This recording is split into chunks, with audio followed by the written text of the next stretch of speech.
Hello बच्चों, let's read the question. The question is, which of the following is correct about Darwin? B में he believed that offspring could pass on acquired changes to the offspring. Organism could pass on acquired changes to offspring. He was eager to publish his theory so that he could get all the credit. D में he was the first person to realize that organism can evolve. तो आइए देखते हैं हम इसका की concept. तो अगर हम बात करें बच्चों इसके की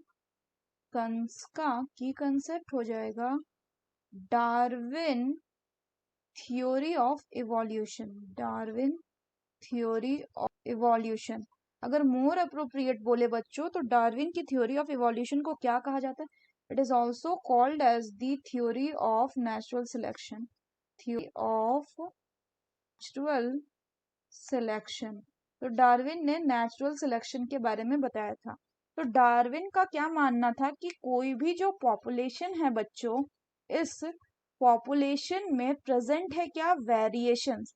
and this variations if are useful, अगर ये यूजफुल होंगे तो over the period of time they get accumulated and they will lead to the formation of new species. और इस पूरे प्रोसेस को हम फॉर्मेशन ऑफ न्यू स्पीशीज को स्पेशिएशन बोलते हैं और इस पूरे प्रोसेस को हम क्या बोलते हैं?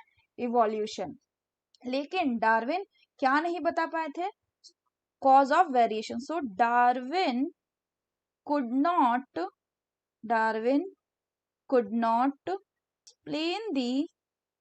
explain the cause of variation, causes of variations.